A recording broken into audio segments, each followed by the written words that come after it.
Inilabas na nga sa Prime Video ang pang third at fourth episode ng pinag-uusapang mainit na serye ng Kapamilya Network ang Linlang under Dreamscape Entertainment na pinagbibidahan ni na Paulo Avellino, Kim Chiu at JM De Guzman. Noong October 5 kasi unang inilabas ang first at second episode at every Thursday night naman naglalabas ng dalawang bagong episode ng naturang serye. Ang seryeng ito ay may 14 episodes. Trending nga ang seryeng ito kung saan nag-post pa si Kimi sa kanyang Instagram story at nakatag pa si Paulo. May isa pang fan ay nagtag din sa dalawa kung saan may caption na, "Uy, this is the truth.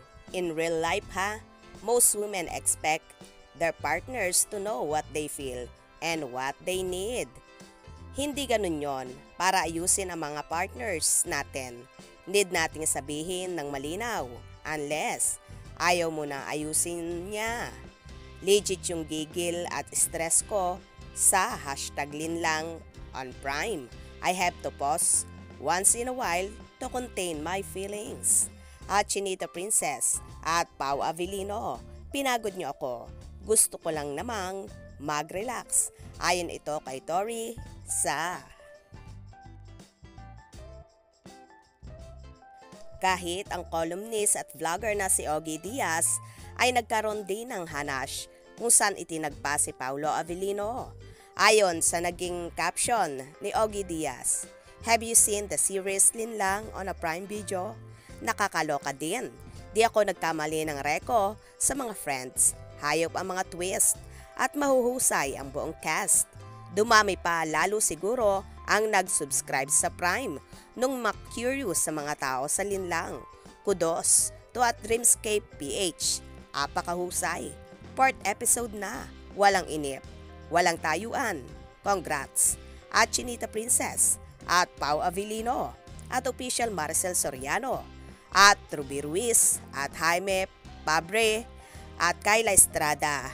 Nasabdad ang acting and to staff and directors at Direk FM Reyes at Jojo Sagin. Ang galing nyo. Tila marami naman ang nanggigigil sa episode na yon dahil kitang-kita kay Chinita Princess kung gaano niya pagtaksila ng asawang si Paulo at kung gaano niya nilalandi ang kapatid nito. Samantala, malaking pasasalamat naman ang ibinigay ni Paulo sa lahat ng tumatangkilik ng kanilang serye. At ayon pa sa aktor, "It was hard, mahirap, hindi madali. But iniisip ko lang lagi ay gusto ko lang talagang ibigay yung dedication ko rito sa show na ito. At maiba rin kasi I don't think it's been done in Philippine TV before. So it's something also to inspire future actors or the younger generation. I hope they can see the effort and all the effort I gave and hope it inspire people to do better in the future." Well, trending ngayon at nangunguna sa Prime Video ang pinakamainit na serye ni na Paulo at Kim, ang Linlang.